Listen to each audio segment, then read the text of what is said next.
Happy New Year, everybody, and it's me, Debbie Carberry from debbicarberry.com.au with my first Facebook Live for the year. So I've got messages coming up from Facebook that are interesting. So I'll probably give it a little bit of time to see if people come on, which would be really, really nice.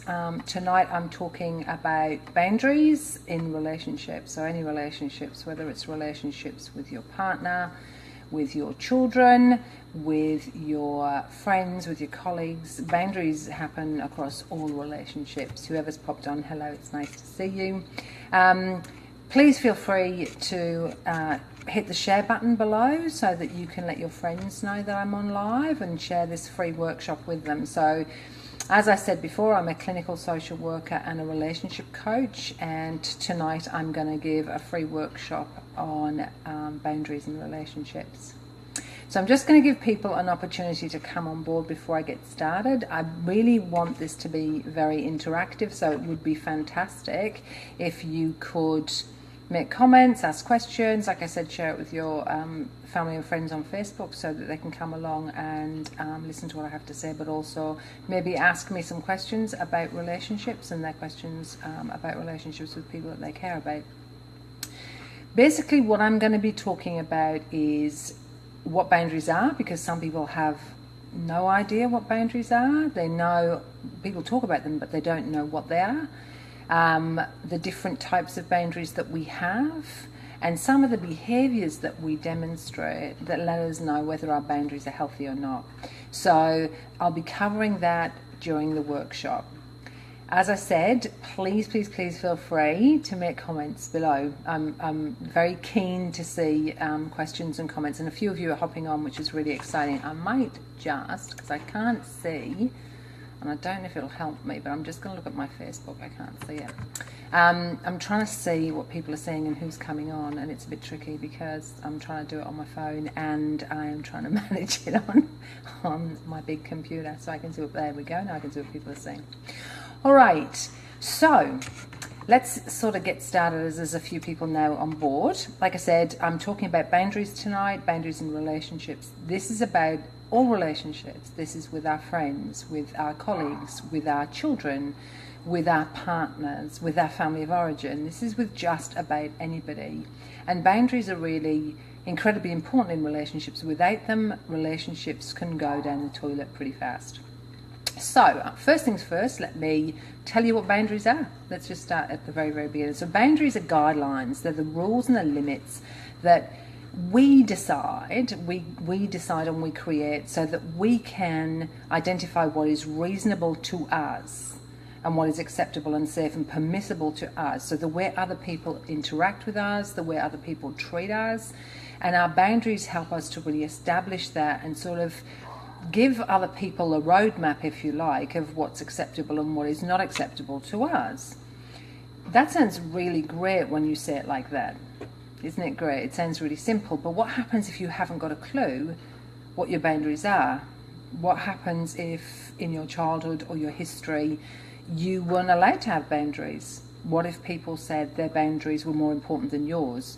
So that kind of stuff significantly impacts the way, I'm just checking something. Okay. I'm checking Facebook stuff. It significantly impacts the way we do our relationship story with other people. And so, you know, where do they come from, these things, these boundary things that we have? Well, if you're, well, all of us, never mind if you're lucky, but in our history, we learn boundaries. So we learn them in a non-verbal way with the people who love us and care for us as children. And they're literally handed over because we watch our parents do boundaries. We watch them doing boundaries. We see what they're doing. And so we learn in this non-verbal way what's acceptable and what's not acceptable.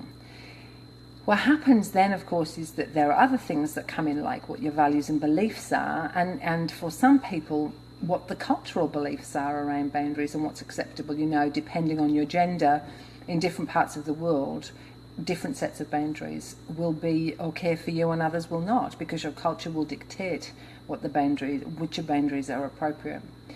if, like I said earlier, you know, you were born into a family where there was child abuse or neglect, parents who had mental health issues, and they weren't able to give you what you really needed, then they may have handed to you a set of boundaries that aren't really healthy and functional for you today. They were in the history of your life, they were in your childhood, but they may not be in your adult situation today. Now, I see a few people on board. Please put some comments in. Please say hello. It's really lovely for me to be able to see what people are saying and doing. I really enjoy the interactivity of Facebook, although I'm not entirely sure what has just happened. And I'm scared to touch anything in case I turn it off. So please do put your comments in.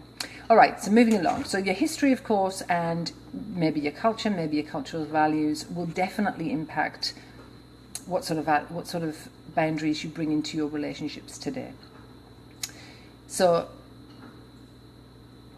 if we're healthy and things have gone right and life is good, guess what? We'll do really well in our adult relationships. Generally, we'll be able to treat people well, they'll be able to treat us well, it'll be good. But for those of us, and there is a significant number of people who didn't learn that stuff, you find it hard to set actual boundaries. So what does it look like when it's hard to set a boundary? So hopefully this will ring some bells for you. Well, if you put others' needs ahead of your own, and their feelings ahead of your own, then there's a fairly good chance you struggle to set boundaries. People who don't really know themselves, they don't know their identity, they're not certain about who they are and what they stand for, those people find it quite hard to set boundaries. People not feeling like they have the right, so if in your history you were told you don't have the right to privacy, you don't have the right to express yourself, then in adulthood, of course, what happens is actually doing those things becomes really challenging and really distressing. So you may not feel like you have the right to ask for things in relationships or set boundaries in relationships. For some people, so people who have a very specific way in their history of attaching to their primary carer, really struggle to set boundaries if they think that they're going to jeopardize the relationship. You see this in relationships where there is a balance of power, and there isn't a balance of power either, where one person in the relationship really holds a lot of the relationship power, whether things are good or bad, whether the couple are happy, whether there are issues about staying or going, and one person seems to really hold a lot of that, the power of decision making. So for some people, if you learned in your history that if you set boundaries, you jeopardize your relationship, you may have decided, hey, I'm not going to do that. That's too scary for me. Again, people who never learnt, you know, if our parents are boundaryless, then they can't teach us boundaries, unfortunately. So, you know, they never learned how to do it. We wouldn't have learned how to do it either. Or your parents may not have had good boundaries themselves. So if they were taught a very specific way of doing boundaries, you can bet your life they're going to teach you what they were taught. So it's not as simple as you just kind of learn how to do it. It's done in this really non-verbal way and very early on in life, so it's a bit challenging for when you get into your adulthood. And of course, we all bring our own style of boundaries to our relationships. So you have yours and your partner has theirs, and hopefully between the two of you, you're able to work the parenting out, the coupling out, and how to set the boundaries of what's appropriate and what's not appropriate for the two of you. Okay, so if you struggle to set boundaries, here's some things that you will come up against on a regular basis. Saying no to people. I am absolutely certain that the people who are watching have experienced this. I certainly know I have in my history. Is somebody will ask you something and you're like, you know in your mind, I don't have the time, I really don't have the energy, I don't have the inclination. And the person goes, will you? And you go, yep, sure, no worries.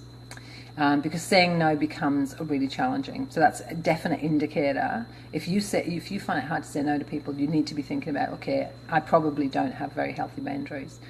Again, as I mentioned before, putting other people's needs ahead of your own. So, you know, your need to do something, you drop that and forget about it because the other person has a different need to you. You know, you have a right to have your needs met, and another person's needs are not more important than yours. But people who struggle with boundaries do struggle to meet other people's needs ahead of their own.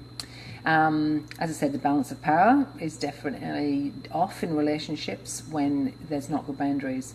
Another one is absorbing other people's feelings, and again, people who experience this have talked to me about it at length, and I see it in my clinic a lot, and that is that sense of, you know, when you walk into the house and somebody's not happy, and you can feel it in your body, you can feel what's going on, and it's kind of like, ooh, this doesn't feel very good to me. That taking on and absorbing other people's feelings is a lack of boundary. They're literally penetrating you with their feelings. So that means that there aren't good boundaries in place. You know, we can be empathetic to people and care about them and want them to be happy. But if we absorb the feeling and then we take on the mission of making it right for them, that is an absolute indication that there aren't good, healthy boundaries in that relationship.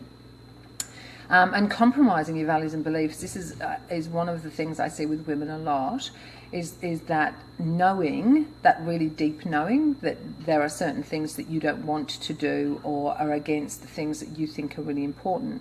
But what happens is somebody will ask you and you put your values to one side, and that feels really quite horrible afterwards. So it can leave you feeling really, really uncomfortable, very distressed. So compromising your own values and beliefs to please another person is definitely an indication that that there aren't good boundaries.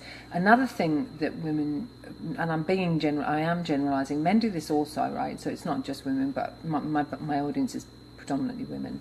So another thing that women do is you know, to avoid conflict, they'll not have boundaries, to just avoid the conflict because they don't enjoy a conflict situation. So they just compromise their boundaries because it is easier to do that than to actually withstand conflict with another person. So those are some of the things that are really obvious to people when you have issues with your relationships. Now, there are 3 types of, and I generalize because like it's on Facebook, so I'm generalizing, but there are 3 types of boundaries pretty much. There's healthy boundaries, which is what everybody aspires to and we all want to do. But there is also collapsed boundaries and rigid boundaries. With collapsed boundaries, it literally is, if you imagine a house and there's a fence around the house and the fence has fallen over. So boundaries where the boundaries are collapsed like that and they're fallen over, what it means is anybody can come in. Anybody can come in. There's nothing to stop them. They don't have to knock before they come on in. They can just come on in and do what they want to do. And that's literally what a collapsed boundary looks like. What does it look like when it comes to interaction with another human being? Well, as I said before, a collapsed boundary is when we and one person's behavior, one person's issues, and everybody has a friend like this, right? So you know the friend who there is drama all of the time in that person's life, like all the time, constant. And they have, you know, my boyfriend did this, my girlfriend did this, my mum did this, my aunt did this, my best friend did this. And there's constant drama, and it's other people's stuff, but they're drawn into it and sucked into it, and they bless you, they tend to just get pulled into other people's things rather than knowing that, hey, that's not actually my responsibility, it's not my job to fix it, it's not my job to rescue, I just need to let them do what they need to do. Excuse me, I'm just going to have a bit of water actually, I'm going to be dry. It's hot up here in Queensland at the moment. So, what else? Well, collapsed boundaries, generally somebody else will determine for you what you want and you need and how you feel. And for people who've had a difficult history, a difficult childhood, would know this thing when, you know, you'd say to your parents, I feel really sad, I feel really angry, I feel really unhappy, and a parent would come back and say, no, you don't. And they're well-meaning when they do that, but what happens is they're determining the way you feel. That's really distressing. It's really distressing to have somebody else tell you, well, this is actually the way you feel, when inside of you, you feel a different way. And what happens for us when we do that as parents, or when it's been done to us, is we can really sit going, well, is that the way I feel then? And so we don't trust ourselves. We don't trust our feelings. So that is a collapsed boundary, when somebody else is telling us how we think and feel. Feeling responsible for other people's happiness is massive. I know I have clients who come and see me, you know, my partner's really unhappy, what can I do? What can I do to help him? What can I do to fix it? What can I do to make this right? And it's not that person's responsibility to make their partner happy. It's their job to be empathetic, it's their job to be available, it's their job to be kind and compassionate if they can, but it's not their job to change the feelings of another person. Some women, unfortunately, you know, if you're in difficult relationships, other people set and define the limits. They tell you what your limits are. This happens, again, at parenting. Our parents can do that for us. They decide what the limits are for us when we maybe don't want those limits ourselves. But going into adult relationships where, you know, your partner has more power than you, and your partner decides, you know, this is what you're going to wear, this is the way you're going to talk, this is where you're going to go. And those kind of abusive relationships, you know, those emotionally abusive relationships where somebody is controlling you and deciding for you, those are collapsed boundaries.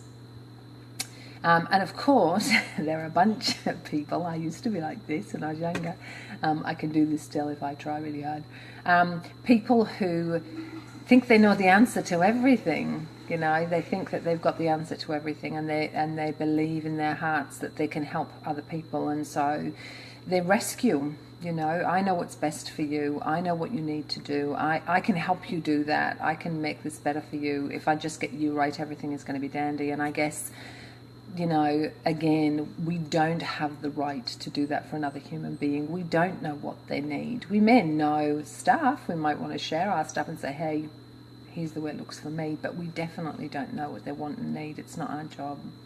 So collapsed boundaries leave you feeling quite drained, usually feeling a bit exhausted, overwhelmed, quite resentful. So people who have collapsed boundaries often give way more than they receive, and they can get really fed up, like really, really cheesed off, and go, hey, what about me? Like, that isn't very fair. They might feel like they are overly involved in other people's lives. So they might be really pulled into and dragged into, like I said, the drama. So that can be quite challenging. When you have collapsed boundaries, that can be challenging. They may not like to be alone. They may not like their own company. They may find it really difficult spending time by themselves. In addition to that, they, criticism, may be really, really super sensitive to being criticized. So any perception of criticism, it may not even be criticism, but it may feel like there's criticism there, and that can be really like an arrow in the heart, really. So those are the boundaries that tell us that we're all right, that we're good enough in our own skin. And if we don't have those, if we were taught as a child that we weren't good enough, smart enough, funny enough, you know, if we weren't enough, then yeah, the perception of criticism from other people, you know, the antenna for that is really high. So some people who have collapsed boundaries really do struggle with those things. Okay. I'm reading my notes. Feeling like they're disconnected from themselves and their own needs. Like, you know, and you may know, that feeling when you know you should take care of yourself, you know you should look after yourself, you know you should do good things for yourself, and you tell your friends to, but you don't do it yourself. That really, that not taking care of the self, you know, the not valuing yourself enough, you know, that other people's needs are much more important than yours, and so you get the little bits that are left over at the end, the little ratty bits that are left over. All right, before I move on to rigid boundaries, which is next, if you have any questions, I'm really hoping that I haven't done something wacky here, but I can't get this off my screen. Oh, there you go. Oh, there are comments. Hello, Kathleen. Kathleen, yes, it is really important that they can be changed. Boundaries, so Kathleen said, you know, they can be changed at any point in our lives, and it's true. We're not trapped by them. They're like anything else. You can learn how to do boundaries differently, but the first thing you need to know is know what they are, know why they happen, know what your style of boundary is, and then you can actually take action to change the way you do your boundaries. And it's one of the most brilliant things about my work is that I watch people transform before my eyes, and it's delicious, because I watch people who maybe have never had boundaries or never been given permission to have boundaries start to really like shine, you know, and really grow in themselves. So yeah, you absolutely can, and it's so important. Before I get on to rigid boundaries, if anybody has any questions, can you pop them in there, because I'm really keen to interact with you. I'd really like to do that and answer any questions you've got, or any comments that you want to make. I'm just going to have some water because I'm a bit thirsty. That's better. Okay, there aren't any questions, so I'll keep moving, and there's probably a bit of lag too, so, but anyway, I will keep moving. So rigid boundaries is another type of boundaries. So rigid boundaries, you will know a person like this for sure. So when it isn't just a fence in your house, it's it reaches Jack in the Beanstalk, it reaches the sky. So this fence is impenetrable. It's probably made of steel. There's no way getting in there. There's no way of getting over there. There's no way you could dig under there. Like, this is a rigid boundary. There's no penetration, full stop. You're not getting in. You know, people who've been deeply wounded in their history will want to have rigid boundaries. They want to keep people out. They might have been really badly hurt in their history, and so a rigid boundary can be a way of keeping people at a distance. Unfortunately, you know, when you're keeping people out, you lock yourself in, and it can be quite a lonely place if you have rigid boundaries. So some things that you will recognize if somebody has rigid boundaries are things like avoiding intimacy by picking fights, or being really busy, you know, not connecting with you by making sure that becomes difficult to do. They fear things like abandonment, but they also fear engulfment. So they fear the fact that you may leave them, but they fear the fact that you may stay with them. So there's this awful pull and push that goes on, and it's really hard.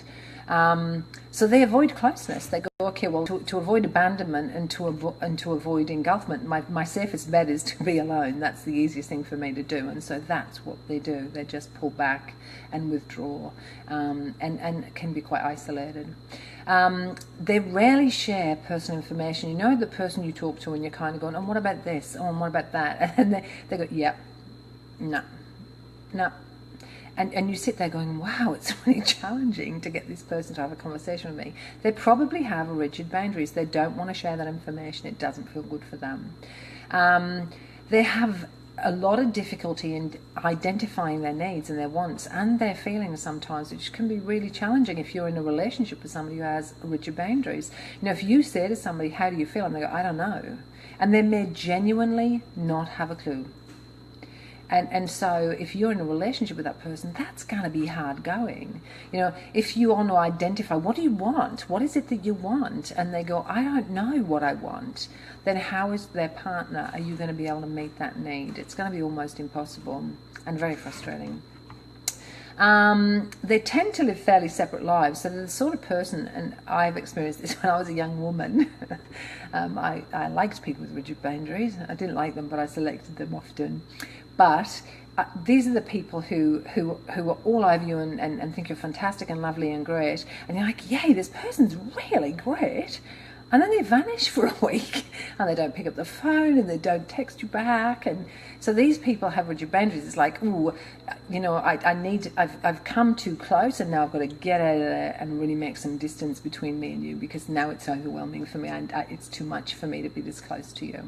So yeah, rigid boundaries can be challenging if you're in a relationship with somebody with rigid boundaries. They rarely ask for help. So even when they're struggling, even when they actually need help, they find it incredibly difficult to ask for help, which again can be really challenging, watching somebody struggle and thinking, you know, I could help you out. And they're like, no, I don't want your help, thank you. So they just won't ask for help. So it can be really, really, really challenging. So you can imagine, you know, because we're in partnership with, you know, our intimate partners. We might do this with our kids. We might do this with our colleagues, our friends, our parents, our siblings. And we all come with our own set of boundaries, right? So if I come with collapsed boundaries and you come with rigid boundaries, my goodness, we're going to have difficulties really big difficulties. And it's going to really impact the way we can do our relationship together. So being aware of, if you notice that somebody, you go, oh, that sounds like a collapsed boundary, or that sounds like a rigid boundary. You can find ways of setting up healthy boundaries with that person so they know, you can articulate it to them so they understand that this is your boundary. And that will be really helpful to them to know that that is your boundary. All right, so what does a healthy boundary actually look like? Any questions? Because nobody's saying anything yet. You're all so silent, and I see you going, I can see eyeballs looking at me, but nobody's saying a word. Okay, so healthy boundaries. I've spilled water everywhere. Healthy boundaries, what do they look like? Well, healthy boundaries are when we have a strong sense of self. We know who we are. We really get ourselves, and we respect ourselves. If you've never experienced that, it is really difficult to talk about what that looks like. And I guess it's that space where you go, no, it's not okay for people to be rude and disrespectful to me. No, it's not okay for people to be critical or contemptuous towards me. No, it's not okay for people to stonewall me or attack me or put me down. That's not okay for me, and I won't tolerate that kind of behavior. And if people treat me in that way, then I'm going to get up and go. Or I'm going to say to them, no, that's unacceptable to me. Either you change the way you treat me, or I'm not going to continue to be here. So that strong sense of self is a big part of healthy boundaries. And again, if you have collapsed boundaries or you have rigid boundaries, you can change those and move toward healthy boundaries. You can behave your way out of it. Again, a healthy boundary, we expect reciprocity. Not we want it, not we think it's a good idea, not we'd like it, but there is an expectation that there will be give and take in our relationships, that we will, not this whole, one person's giving and one person's taking, no. But this really gentle flow that happens, because of course it's never like this, right? But there's that really lovely gentle flow that goes on with giving and taking, and there's a sense of equality in the relationship, so that not one person is doing all of the work. The responsibility of the relationship is shared, and the power is shared. Both people's opinions count. Both people's wants and needs count. And you can't have two people with different needs both getting their needs met. It doesn't happen. But there's a capacity to have compromise. There's an ability to sit down and hear the other person and say, in this situation, yeah, I'm willing to compromise. I'm willing to give way to what I want and need, because I know that's important for our relationship. But it's done in this equal way, not in the sense that you're always giving and the other person is always taking. You share personal information slowly in your relationships. People with collapsed boundaries will share everything about their lives, parts of their story that it isn't safe to share. When we share our most vulnerable self with other human beings, they have to deserve to hear that story. You need to know that you're safe sharing it. You need to know that they're not going to abuse you or use that information at a later date. You need to know that they are good people. So we don't share information in this gush. What we do is we share information in this slow way so that we can test the waters and we can see, is this person worthy of my story? Is this person worthy of this information? Can I trust this person with this information? And we test for that. So it's shared information, but at a slower pace. We do it really slowly. We don't tolerate abuse or disrespect. Now, if you have been taught that being abused is normal, that's a really challenging concept. But you can learn to set boundaries and not allow disrespect. I worked with a beautiful woman years ago who really struggled with in a relationship where she was being verbally and emotionally abused on a regular basis. And we worked together for quite a while, and one of the delicious parts of my work with her was when she told her partner, when he was with a group of other people, don't you dare disrespect me, that's not acceptable to me. And just saying those words out loud was a really powerful experience for her. So again, we learn that it's okay for us to say that's not acceptable to me. And of course, if you're in an abusive relationship, you need a lot of support with that.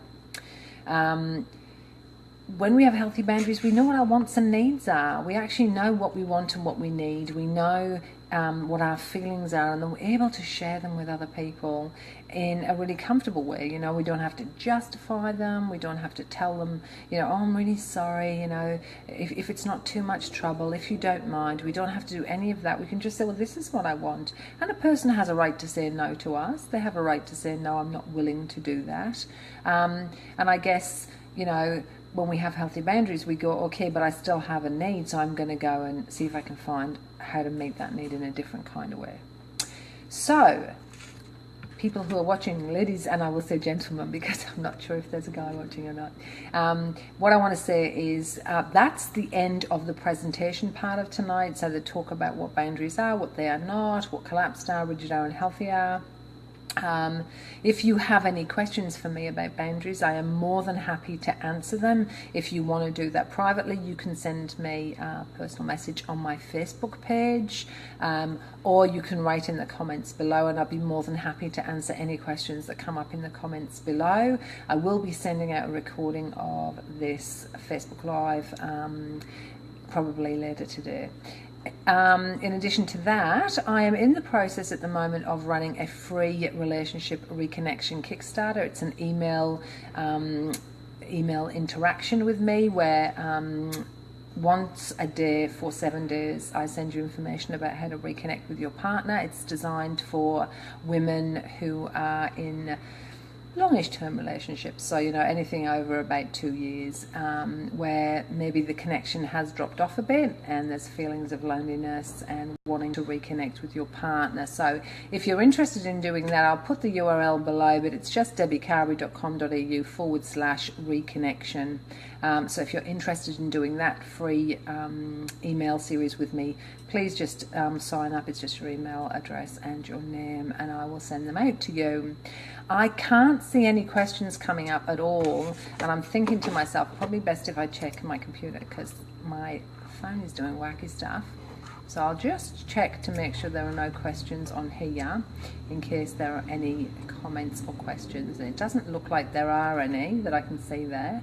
So I'll give you a couple more seconds before I finish up. But if you have any questions, please pop them in the comments below. Like I said, even when this presentation is finished, you're more than welcome to put questions below and I'll be happy to answer them for you. It is really important to have healthy boundaries. Really, really important for you, for the people in your life. As a parent, if you're doing your parenting, you know, setting up your kids with healthy, strong boundaries is super, super important. If you need help with that, I am more than happy to have a chat with you and try and assist you if need be. I am looking, I can't see any questions at all, but I do see little eyeballs still on me. So I'll wait for a couple more seconds, and if there are no more questions, I will actually finish up for tonight. It was really lovely chatting with everybody. That's better. I will be doing a Facebook Live every week now with topics. I'm going to do one on communication, one on conflict. I'll be doing another one on give and take. I'll be doing one on self-care. I'll be doing one on values and beliefs. And I will be doing one, and I'm chugging this through my mind thinking, what am I doing the last one on? I can't remember. But the events go up on my page every week. So if you're wanting to see the live events, just sign up for the events on my Facebook page, and you will get a notification when I come online. If you have any questions at all about any of the material you see on my Facebook page or any of my lives, just pop me an email or pop me a private message and I can answer them if you're not wanting to actually put them up on the page itself, because I know with topics like this it can be a bit tricky. All right, it looks like everybody's nice and quiet, so I'm going to go. Happy 2017. It's starting off running, and I really hope that everybody